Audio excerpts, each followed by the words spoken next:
Deuxième débat, selon vous, est-ce que nous sommes encore en démocratie au Bénin?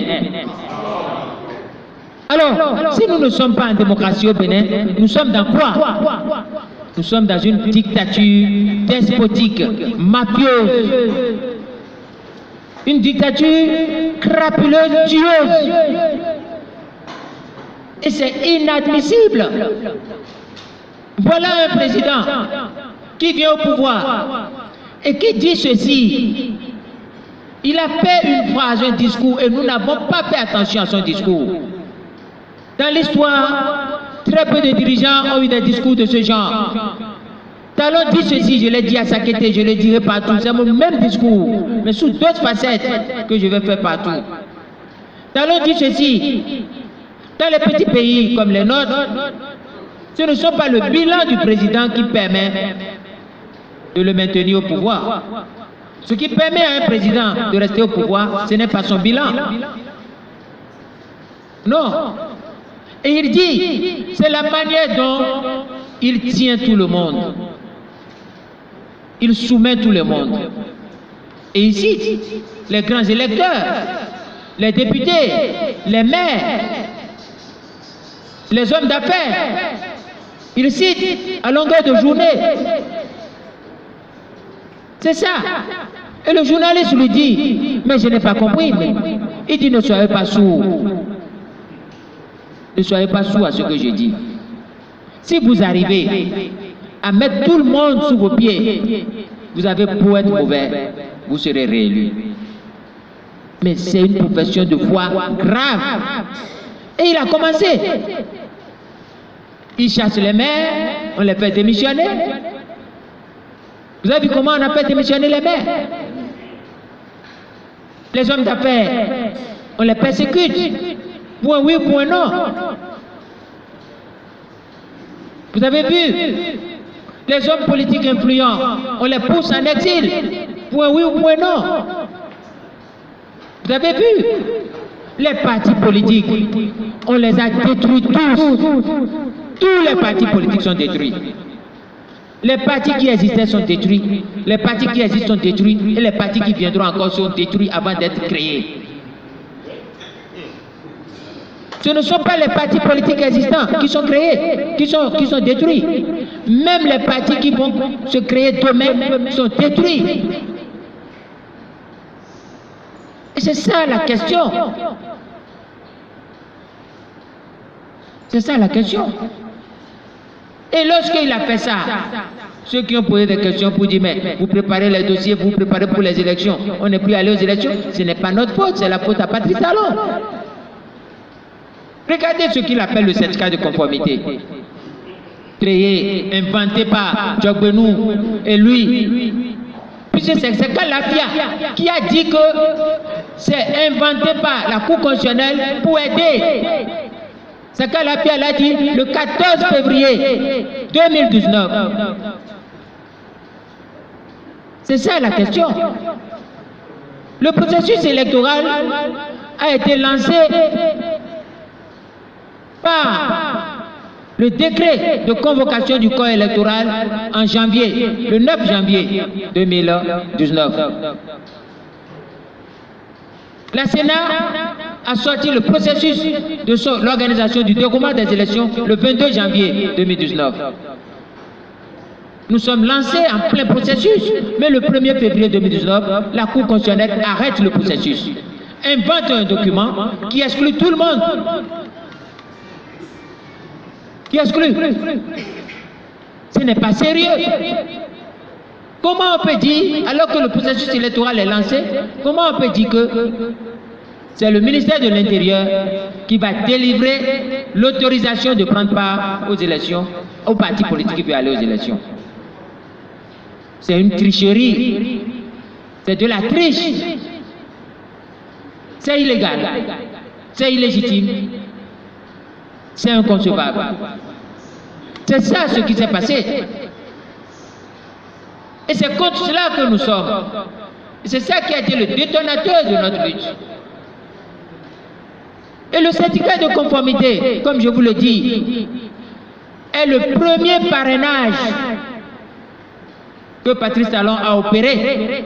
Parce que c'est le ticket d'accès pour aller aux élections ou pour ne pas aller. C'est un parrainage exclusif qui exclut. On ne peut pas accepter. Lorsque nous avons vu le danger, nous avons dit à Patrice Talon, le 25 février, devant tout le monde, au palais, nous lui avons dit, mais ce que vous voulez faire, monsieur le président, et moi particulièrement, je lui ai dit, je lui ai dit, ceux qui font comme ça sont des porteurs de troubles, des sophistes, des affabulateurs, des porteurs de troubles. Il était assis devant moi, je lui ai dit. Je lui ai même dit que je n'ai plus l'âge d'avoir peur de personne en matière politique. Il donne les menottes, je vais croiser mes mains, il va prendre. Ce n'est pas l'âge de fuir. C'est pas sérieux qu'un président de la République se comporte comme ça. Ce n'est pas sérieux. Et c'est comme ça que nous nous levons.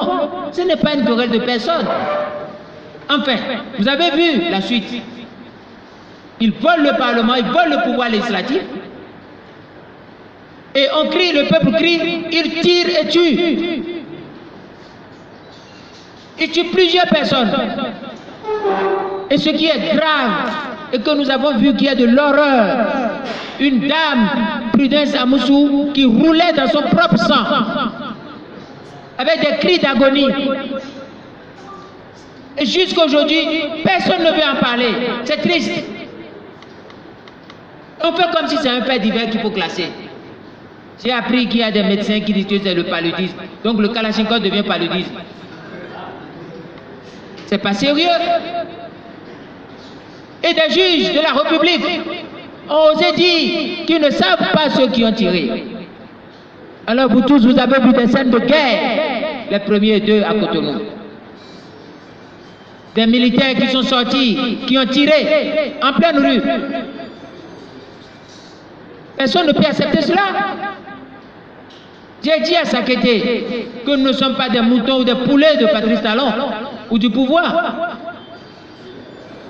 Et qu'il suffit simplement de dire je ne suis pas d'accord, on vient nous égorger. C'est ça le débat qui est un débat de fond. C'est le débat de fond. Et ça, chacun doit garder ce débat dans sa tête. Personne ne doit oublier ce débat. Il tue. Et ce qui est grave, avant qu'il ne tue ce qui est grave, lui seul, Patrice Talon, avec la rupture, ils se sont retrouvés pour créer deux partis. Comment une personne, un pouvoir va créer deux partis? Comment une personne peut créer? C'est quoi ça? D'où vient cette idée diabolique où on annule tous les autres partis, on crée deux partis qui en réalité ne sont pas deux partis, c'est deux sections d'un seul parti politique. Et la section du Nord est pour Biot Tchané, la section du Sud est pour Bruno Amoussou. Et on dit que ça, c'est parti politique. Et devant nous tous comme ça, nous tous vivons comme ça. On chasse tout le monde du Parlement. Et on impose les 83 personnes. Et ces 83 personnes font exactement ce que le président veut. Aucun d'eux ne peut faire autre chose. Mais on lui a donné à boire quoi? Ils ont bu quoi? Quelle cérémonie ils ont eu à faire pour être groggy? Ce n'est pas possible. Même si c'est n'importe quoi, ça ne peut pas marcher. Même si c'est un emboutement, ça ne doit pas marcher. Qu'est-ce qui se passe? Et ces 83 personnes-là se retrouvent. On leur envoie un document pour dire révision de la Constitution. Mais qui n'est pas une révision. C'est une constitution personnelle du président de la République. C'est une constitution personnelle qui ne répond à rien, confus, illisible, contradictoire, un texte brouillon qu'on ne peut même pas donner à ceux-là. qui sont ceux qui ont rédigé ça? Est-ce qu'ils ont relu ça? Mathieu Kérékou parlait d'intellectuels tarés. Mais ceux-là ne sont pas intellectuels tarés. Ce sont des intellectuels faussaires. C'est des faussaires. C'est inadmissible. C'est ça qui nous amène ici. C'est ça que nous sommes venus partager avec vous. Et ces personnes restent la nuit. Ils modifient, ils volent la Constitution la nuit.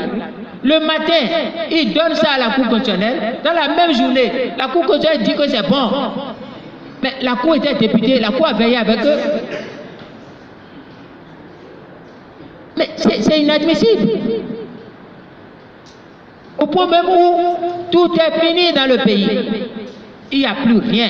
Parce que je vais le dire, qui vole le Parlement, vole la démocratie, vole l'État, vole la République, vole tout le monde, privatise le pays. Nous sommes la République privatisée de l'Afrique de l'Ouest. Nous devons cesser jusqu'à ce que nous ne rétablissons l'ordre démocratique.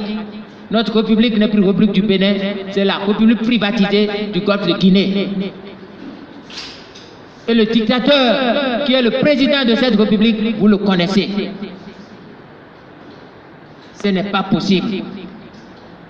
Et encore, il n'a pas honte, il continue. Ces mêmes-là votent une loi qu'ils appellent code électoral, ils modifient. Et ils parlent de parrainage. Parce qu'ils voient que le certificat de conformité ne peut plus marcher. Donc ils sortent autre chose. Mais comme il n'y a pas de crime parfait, je l'ai dit, comme c'est des gens qui tiennent la roue par la lame et non par la manche, ils n'ont rien compris.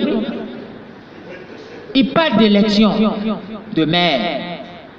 Puisque notre constitution en 1990, nous on a parlé des collectivités territoriales qui doivent être dirigées par des conseils élus. Les maires étaient élus. Ils ont honte, ils ont parlé de maires élus. Mais comme c'est une dictature est incompatible avec une élection. Une dictature ne comprend pas ce qu'on appelle élection. Ça n'existe pas sous une dictature. Vous allez voir vous-même, de vos propres yeux. Alors qu'ils lancent ce qu'ils appellent élection des maires, ils sont incapables d'aller au bout. Parce qu'une dictature ne fait pas d'élection, une dictature fait de désignation. Et en plein processus d'élection des maires, dans un scrutin déjà parodié que nous on a rejeté, ils s'arrêtent. Et ils parlent de loi interprétative et complétive. Mais là aussi, ils ne sont pas allés à l'école. Ils sont pas allés, c'est ceux-là qu'on appelle même désert de compétences, c'est eux. Ils comprennent rien. Une loi interprétative est interprétée avant le contentieux. La doctrine des lois interprétatives, c'est quoi? C'est que nous faisons une loi et avant que la loi ne rentre en action pour créer un problème, pour créer un conflit, on s'aperçoit, on anticipe sur la survenue du conflit lors de l'application et on se réunit pour interpréter, pour donner une interprétation du législateur dont va se servir le juge du contentieux. Mais ce n'est pas ça ce qu'ils ont fait. Ils ont interprété pour arracher le contentieux au juge du contentieux administratif, au juge de la Cour suprême. Ça, c'est la destruction. Si Montesquieu était dans sa tombe, Montesquieu allait se retourner 1000 fois dans sa tombe. Ce Montesquieu qui est aussi un raciste xénophobe, que je n'aime pas du tout, mais qui a un esprit intelligent qui a fait des choses. On ne peut pas. Les Tocqueville, tous ceux qui ont travaillé sur la démocratie, ils vont dire la séparation des pouvoirs. Vous ne pouvez pas être juge, législateur, et vous ne pouvez pas être prince en même temps exécuteur. Exécutant du moins. Ce n'est pas bon. C'est ce qui s'est passé. Pour montrer qu'aujourd'hui nous n'avons pas de maire élu, mais nous avons de maires désignés. Et en désignant, en nommant les maires, ils tombent dans un piège qui est de donner le statut de structure administrative à l'UP et au BR. Nous sommes dans des partis États. Il faut détruire l'UP et l'UBR, il faut les détruire. Nous devons les détruire systématiquement. Et tout l'argent qu'ils vont percevoir, ils doivent rembourser l'argent. Ce n'est pas bon. Ce n'est pas bon. Voilà les choses qui nous opposent. Voilà les choses qui nous opposent. Face à ces choses, il n'y a pas de cadeau, il n'y a pas de concession. Je suis venu pour vous expliquer ces choses. Voilà les griefs contre Patrice Talon et contre son régime. Quand on est à ce niveau, on fait le constat d'une dictature. Et quand il y a une dictature, on ne s'oppose pas à une dictature, chers amis. On ne s'oppose pas à une dictature. On s'oppose à un gouvernement dans un système démocratique où la démocratie est là, les lois sont là. On s'oppose parce que le dialogue est un démocrate. On discours, on fait des discours, on propose des idées, on fait la contradiction des idées et à travers la loi, le peuple tranche. C'est ça là ce qu'on fait une opposition. Mais lorsque la dictature est installée, l'opposition n'existe plus. Elle doit se transformer en mouvement de résistance. C'est ça ce qui m'oppose, ce qui me différencie à certaines personnes. Et c'est sur ça que nous allons faire une clarification. Nous devons faire une clarification en notre sein. Tous ceux qui sont opposés au système Patrice Talon doivent s'asseoir, nous parler, nous comprendre. Nous sommes obligés de le faire. Moi, je dis que lorsqu'une dictature est là, il n'y a plus d'opposition. Il y a un mouvement de résistance. D'autres disent non, nous allons nous opposer. Je dis, mais si vous vous opposez, vous avez quel moyen pour le faire partie? Ils disent, nous proposons les élections.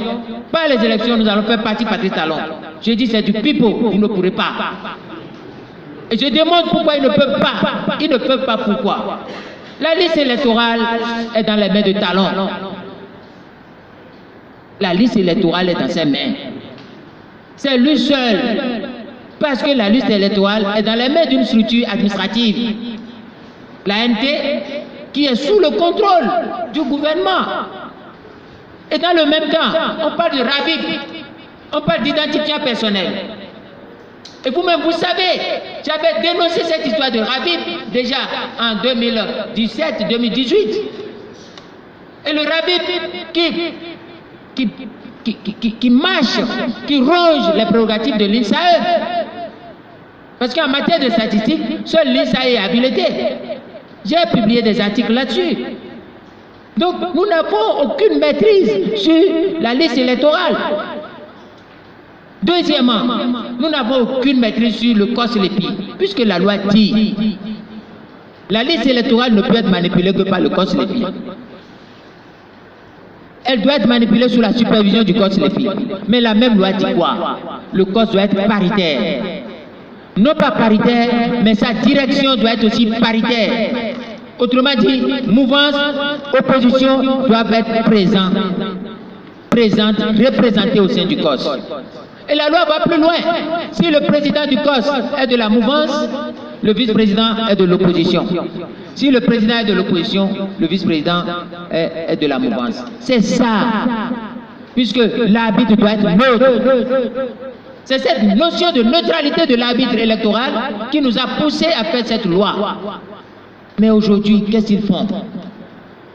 À partir du moment où ils ont tué l'opposition parlementaire, et que l'UP ne peut pas dire je suis opposition parlementaire, le BR ne peut pas dire je suis opposition parlementaire, les deux étant de la mouvance, les deux s'accaparent du COSLEPI. Le COS est illégal. Parce qu'aucune loi ne dit que le COS doit comprendre les représentants d'une seule obédience politique. Le COS là est illégal. Comment vous n'avez pas la liste électorale à l'EPI? Vous n'avez pas le COS qui manipule la liste. Vous voulez aller à quelle élection? J'ai dit à ces messieurs qui font cette théorie de l'absurde, j'ai dit ceci, même la Sénat n'est pas votre Sénat. Parce que lorsque la Sénat a déjà commencé par parler de fautes mineures et de fautes majeures, modulables à la tête du client, cette Sénat s'est discréditée totalement. Celui qui vous parle, c'est de quoi il parle. C'est travailler pendant longtemps sur les fraudes. Lorsque la crise a commencé en 2019, j'ai envoyé un huissier de justice à la Sénat. J'ai fait des enquêtes jusqu'à trouver des choses bizarres. J'ai envoyé un huissier de justice. J'ai fait des publications. Cette Sénat n'a aucun crédit. Mais si vous quittez cette Sénat, prenez la Cour constitutionnelle. Elle a au moins 5 fonctions clés dans l'organisation d'une élection. Cette Cour-là, c'est elle qui accepte les candidatures. Elle accepte les candidatures. Deuxièmement, c'est elle qui veille à la régularité du scrutin. Veiller à la régularité du scrutin. Donc, ce mot veiller à la régularité l'amène à être la structure qui organise les élections. Troisième responsabilité. Mais ça ne s'arrête pas là. C'est cette Cour qui proclame les résultats provisoires. Quatrième fonction. Et c'est cette Cour qui est juge du contentieux. Écoutez, de quoi parlent ceux qui disent bon aux élections? Si Djogbenou et les 6 autres là sont là, ils vont les déclarer élus? Mais je ne comprends pas ce qui se passe. C'est de l'enfantillage. Nulle part au monde, il n'existe nulle part où on a gagné un dictateur par une alternance. Ça n'existe pas. Ça n'existe pas. Je ne suis pas un naïf.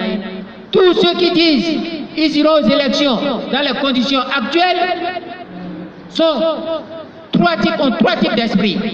Soit c'est des naïfs. Là, c'est des naïfs. Un naïf et un naïf. Il ne comprend rien. Soit c'est des escrocs. Parce qu'ils pensent que, en disant je vais aux élections, ils vont négocier en sous-cap des avantages matériels et de positionnement. Ils vont prendre un peu d'argent. Parce que à l'orée des élections, les gens trouvent un peu pour recycler dans leur poche. Ils peuvent être des escrocs.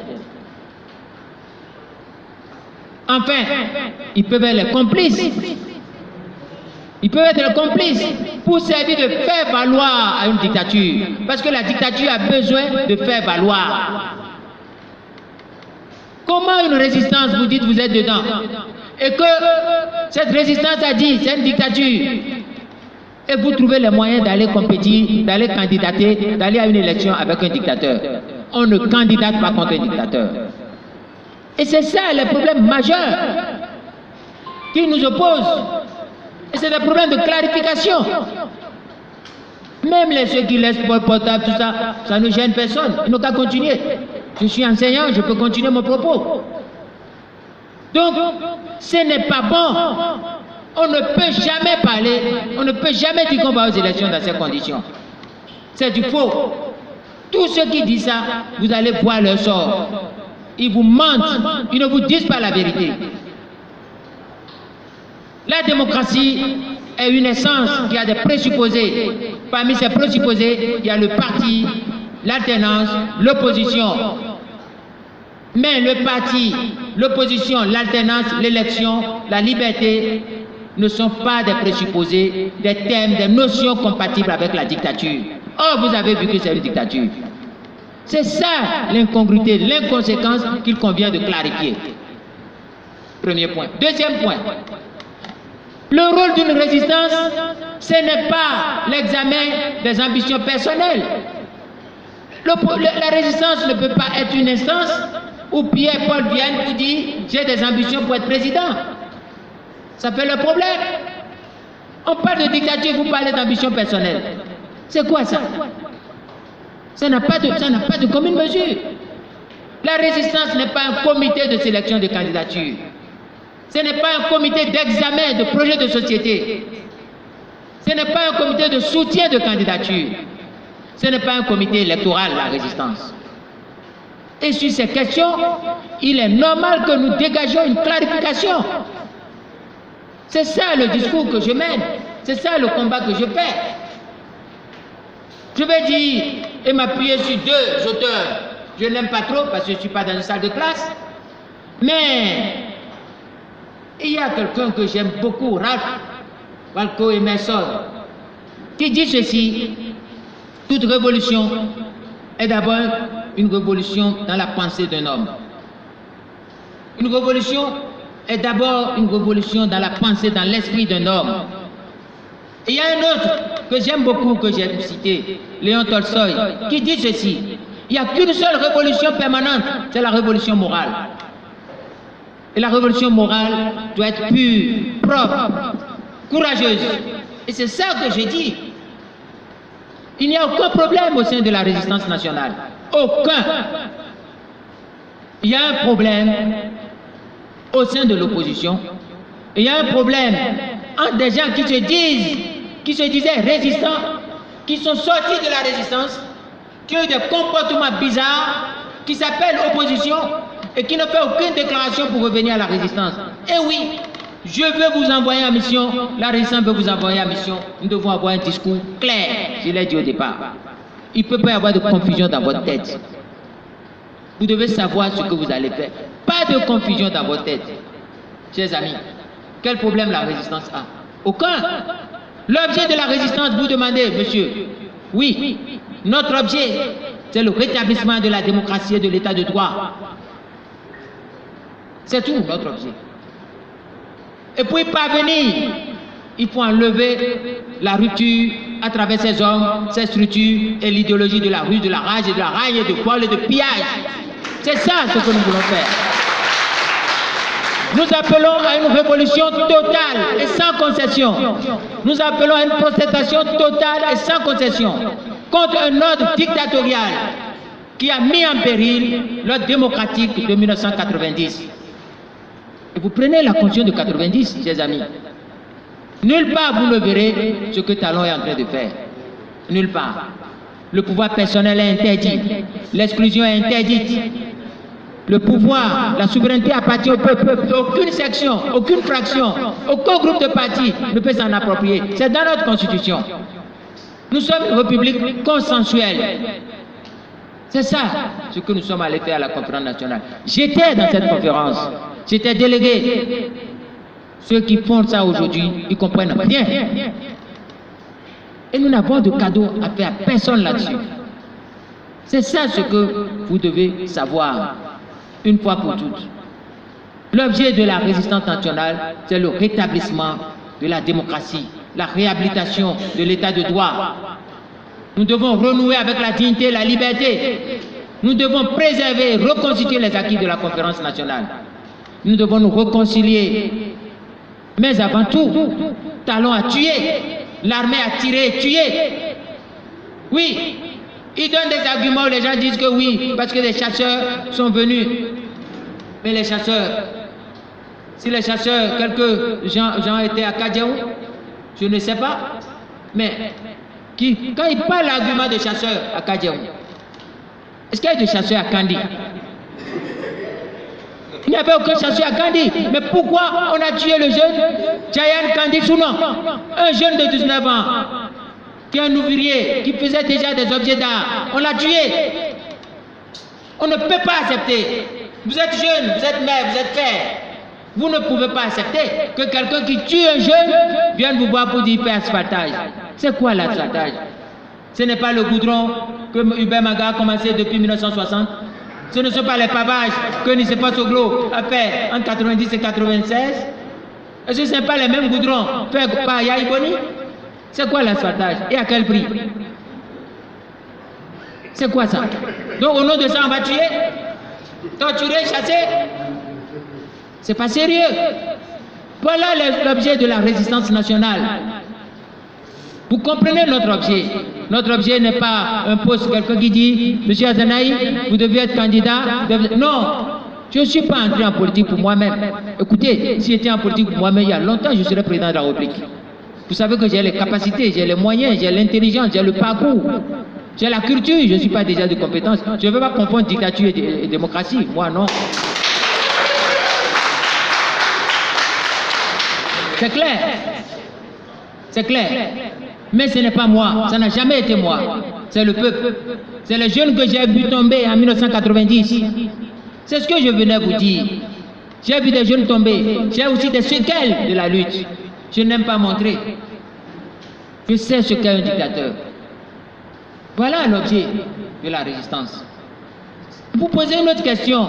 Vous dites, oui, on vient vous voir, on dit Azanaï serait une taupe, Azanaï serait plan B, Azanaï serait ci. Mais écoutez, vous savez, ces propos perdus parce que j'ai succombé au conseil de mes proches. Si cette salissure continue, c'est parce que je n'ai pas été prompte comme d'habitude. Il y a mes proches qui me disaient ne réponds pas, ne réponds pas, ne réponds pas. Et afin de ne pas répondre, un seul son de cloche commence par paraître comme une vérité. Mais mes proches qui disaient ça, ils n'avaient pas tort. C'est des gens qui croyaient à l'unité de l'opposition, à l'union de l'opposition. Ils y croyaient, nous en avons parlé. Ils m'ont dit le prix que tu vas payer, président, c'est tais-toi, ne dis rien. À ce prix-là, on pourra nous unir. Et les gens ont commencé par mettre des coups de canif dans l'unité de l'opposition. Ce n'est pas moi. Le premier qui a fait ça, c'est Yahi Boni et le FCPE, je l'ai dit, à Sakété. Je n'ai rien à cacher. C'est ce que je venais vous dire. Le premier, il est allé à Savert. Il a dit l'unité de l'opposition doit se faire à l'intérieur du FCPE. C'est grave. Et la suite a suivi. Alors que le PCB avait une idée géniale, nous demandait de nous réunir tous pour faire un grand parti politique provisoire, pour aller vaincre le despote et après nous retrouver. Et ça n'a pas raté, ça a continué jusqu'à aujourd'hui.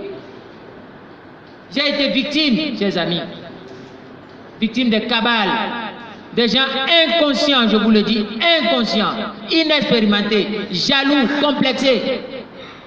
Parce qu'ils ne comprennent rien. D'abord, ils n'ont pas étudié Patrice Talon. Ils n'ont pas compris son leitmotiv, son mode opératoire. Ils ne comprennent rien. Eux, ils ont pensé que Talon peut les laisser aller aux élections. Et ils pensaient que si Talon devait les laisser aller aux élections, eux là, ils sont de grands, ils peuvent avaler les petits et gérer les élections et distribuer des postes. Nous avançons vers quelque part où on me dit oui, il faut laisser une chance à ce que nous parlions, sinon je rentrerai dans des détails. C'est deux partis politiques de l'opposition qui ont dit ceci, nous allons faire le mapping. Et qu'est-ce que le mapping? Ils vont diviser l'électorat contre Patrice Talon, ils vont diviser en deux. L'USL va prendre le sud, puisque vous demandez de dire, les FCPE vont prendre le nord. Et pendant ce temps, tous ceux qui au sud veulent être candidats doivent se soumettre à l'USL et à Djabon. Tous ceux qui au nord veulent être candidats vont se soumettre à Yahi Boni au FCPE. Et il appartient aux deux, Yahi Boni, FCPE, USL à Djabon, de se faire des concessions au sud ou au nord entre eux. Vous comprenez qu'un esprit indépendant, libre et autonome comme moi, ayant une assise un peu au sud, vous comprenez pourquoi il fallait s'attaquer à moi, pour me détruire totalement. Quelques gens au sein de mon parti croyaient que oui, bon, c'est le prix à payer pour qu'eux soient élus députés. C'est tout. C'est comme ça qu'ils se sont attaqués à moi. Et qu'est-ce qu'ils ont trouvé? Ils ont dit, lors des élections présidentielles, Azanaï a dit que Adjabo Sébastien est plan B de Yahi lors des présidentielles. Et ça a marché. Donc, si c'est comme ça, nous aujourd'hui, nous allons aussi dire, parce que Talon est vomi, minoritaire, impopulaire, nous allons aussi dire que Azanaï est le plan B de Talon. Comme ça, les gens vont être contre lui. Et une fois que les gens sont contre lui, l'espace nous est dégagé pour dérouler notre tapis au sud. Mais c'est ça. C'est ça. Demandez-leur chacun qui dit ça. Quels sont leurs faits d'armes contre Patrice Talon? Tous ceux qui me vilipendent là, demandez-leur. Mais vous, vous dites qu'Azanaï est ici, mais qu'est-ce que vous avez fait? Ils n'ont rien fait. Ils n'ont rien fait. Qu'est-ce qu'ils ont fait? Ils peuvent rester au Bénin et parler. Ce n'est pas n'importe qui fait face au despote et qui reste. Ah oui. Monsieur Alapha, c'est pas n'importe qui. C'est pas n'importe qui. C'est de la jalousie. C'est pas n'importe qui. Vous m'avez vu fuir du pays. Et je me bats pour que ceux-là reviennent dans leur pays. Et je vous le répète, hein, toute révolution fut d'abord une révolution dans la pensée d'un homme. C'est ça la question. J'ai dit le 2 décembre à 2017 à Abomey, au Conseil national, seuls nous avancerons. Si nous sommes accompagnés, tant mieux, mais seuls nous avancerons. Parce que ma responsabilité est grande. Ma responsabilité est grande. Beaucoup ne connaissaient pas Talon comme politique. C'est moi, je suis passé partout pour vous parler de Talon. Ah oui, je n'oublie pas mon rôle et ma responsabilité. J'ai une grande responsabilité dans ce qui arrive. Et je ne suis pas un lâche ni un peureux. Je dois assumer cette responsabilité. C'est pour ça que j'ai démissionné. Les autres ne peuvent pas démissionner. Biachane ne peut pas. Koupaki ne peut pas. Sakalapia ne peut pas. Tchogbenou ne peut pas. C'est des soutiens à Talon. C'est des gens qui sont venus après. Mais moi, j'ai initié le pouvoir de Talon. Je suis un initiateur du pouvoir de Talon. Je ne suis pas un soutien de Talon. Et ce que j'ai initié était beau. Ce n'est pas l'horreur qui se déploie devant moi. J'ai démissionné.